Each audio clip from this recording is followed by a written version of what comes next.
रहीम। First हम इसको explain कर रहे थे डीएनए डैमेज एंड रिपेयर के बारे में and we have explain about the mutations and mismatches and we have completely know about the difference between the mutations and the mismatches. इस lecture में हम देखेंगे कि डीएनए डैमेज किस किस वजह से होता है या मिसमैचेस क्रिएट किस वजह से होते हैं। तो ये स्लाइड हमने रीड कर ली थी अबाउट द म्यूटेशंस, फिर उसके बाद हमने उसके टाइप्स को रीड कर लिया था, ट्रांजिशन ट्रांसफॉर्मेशन कब जो है मिसमैचेस म्यूटेशन में कन्वर्ट होते हैं। ये हमारे पार्ट 1 लेक्चर में गिवन था और उसका आपको इस वीडियो के नीचे डिस्क्रिप्शन में उसका लिंक पे मिल जाएगा। आज हम रीड करेंगे अबाउट द डीएनए डैमेज, कौन कौन से फैक्टर्स हैं जिनकी वजह से डीएनए डैमेज होता है। तो वो फैक्टर्स जिनकी वजह से म्यूटेशंस काज होती हैं उनको हम म्यूटेजेंस बोलते हैं, ठीक है। अब वो कौन कौन से फैक्टर लास्ट में हमने रीड भी किया था कि हमारे पास वो केमिकल्स भी आ सकते हैं और वो रेडिएशंस भी आ सकते हैं। अब फर्स्ट हम केमिकल्स को रीड करते हैं कि वो कौन कौन से केमिकल्स होते हैं या कौन से मॉलिक्यूल्स होते हैं जो कि क्या करवाते हैं, डीएनए को डैमेज करवाते हैं। तो फर्स्ट हमारे पास है वाटर। अब वाटर की वजह से डैमेज किस तरह होता है, जब भी वाटर आएगा डी अमाइनेशन होगी। डी अमाइनेशन का क्या मतलब है, अमाइनो ग्रुप रिलीज हो जाएगा किस में से, बेस में से। अब वो देखिए हमारे पास हमने कहा कि अमाइनो ग्रुप रिलीज हो जाएगा कब, जब वाटर की वजह से, ठीक है। ये देखिए साइटोसिन से जब भी वाटर निकलेगा तो क्या किस में वो कन्वर्ट हो जाएगा, यूरासिल के अंदर कन्वर्ट हो जाएगा, ठीक है। और जिस तरह गोवानीन है, गोवानीन के अगर डीअमाइनेशन होगी तो वो किसके अंदर चेंज हो जाएगा, ज़ैंथीन के अंदर चेंज हो जाएगा। ये फार्मूला जो लिखा हुआ है आगे उसको शो किया हुआ है लाइन की मदद से, ये शो कर रहा है ज़ैंथीन को। इसी तरह जब हमारे पास 5 मिथाइल साइटोसिन होगा, अगर उसकी जब डीअमाइनेशन होगी तो वो कन्वर्ट हो जाएगा थायामीन के अंदर। इसी तरह एडिनिन की जब डीअमाइनेशन होगी तो वो हाइपोजेंथीन के अंदर होगा। तो ये फैक्टर था कि किस तरह वाटर जो है वो डैमेज करवाता है। तो वाटर किस तरह डैमेज करवाता है, वो बेस की डीअमाइनेशन करवाता है और डीअमाइनेशन के बाद बेस जो है वो एक स्ट्रक्चर से दूसरे स्ट्रक्चर के अंदर कन्वर्ट हो जाता है। तो ये फर्स्ट केमिकल था जिसकी वजह से डीएनए डैमेज हुआ। सेकंड हमारे पास है अल्काइलेशन की वजह से एंड ऑक्सीडेशन की वजह से। अल्काइलेशन का मतलब मुराद क्या है, अल्काइल ग्रुप की एडिशन की वजह से। अब अल्काइल ग्रुप हमारे पास कौन से होते हैं, मिथाइल ग्रुप हो गया, इथाइल ग्रुप्स हो गए, ये हमारे पास वो हैं जिनकी वजह से डीएनए डैमेज हो जाएगा। मिसाल के तौर पर वो कहता है कि जब हम डाईमिथाइल सल्फेट होता है उसको हम उसकी अल्काइलेशन होगी तो वो एडिनिन के अंदर चेंज हो जाएगा। इस तरह हमारे पास गोवानीन जो है उसकी अगर अल्काइलेशन हो जाएगी तो वो अल्काइलेशन से कौन सा कंपाउंड बनेगा, वो मिथाइल गोवानीन करेगा। अब गोवानीन जो है वो किसके साथ पेयरिंग करता है, विथ थायामीन। बट जैसे ही इसकी अल्काइलेशन होगी तो आप देखेंगे कि ये मिसमैच क्रिएट होने लग जाएगा, ठीक है। Lead to the conversion guanine cytosine के साथ करने लग जाएगा, अब एडेनिन थायामीन के साथ आफ्टर एप्लीकेशन। देखें यहाँ पर उसने इस चीज़ को, इस वर्ड को देखेंगे आप तो उसने लिखा हुआ है गोवानीन साइटोसिन की पेयरिंग होती है लेकिन वो एडेनिन थायामीन के अंदर। इसका क्या मतलब है, इसका मतलब ये है कि जब मिथाइल की गोवानीन की जब मिथाइलेशन होती है या अल्काइलेशन होती है तो वो किसके अंदर चेंज हो जाता है, वो मिथाइल गोवानीन के अंदर।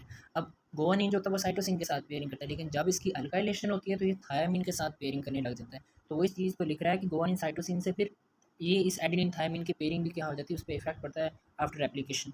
फिर उसके बाद है ऑक्सीडेशन। ऑक्सीडेशन की वजह से क्या होता है, मिसाल के तौर पर यहाँ पे लिखा है कि गोवानीन की जब ऑक्सीडेशन होती है तो उससे क्या होता है कि 7 8 डाईहाइड्रो 8 को जो गोवानीन का मॉलिक्यूल बनता है। अब देखिए गोवानीन की ऑक्सीडेशन हुई, अब गोवानीन करता है पेयरिंग किसके साथ, साइटोसिन के साथ, लेकिन सेम उसी तरह अल्काइलेशन में कि अब ये किसके साथ पेयरिंग करने लग जाएगा, एडिनिन के साथ भी और साइटोसिन के साथ भी, ठीक है। तो ऐसा जो ट्रांसवर्जन होगी ना, तो इसको हम ट्रांसवर्जन में भी यही होता था कि बेस स्विच होती थी, ठीक है। तो ये मोस्ट कॉमन कॉज होती है म्यूटेशन की और ये कैंसर कॉज करवा सकती है।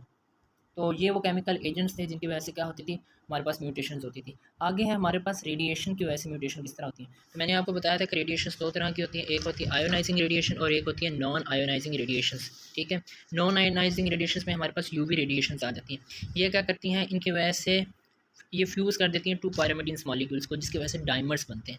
और अगर ये ना हो, ये यूवी रेडिएशंस ना हो या नॉन आयोनाइजिंग रेडिएशन ना हो, बल्कि रेडिएशन को दूसरी हो आयोनाइजिंग रेडिएशन जिसमें हमारे पास एक्स रे या गामा रेज आ जाती है, तो उसकी वजह से क्या होता है, डबल स्ट्रैंड ब्रेक हो जाता है।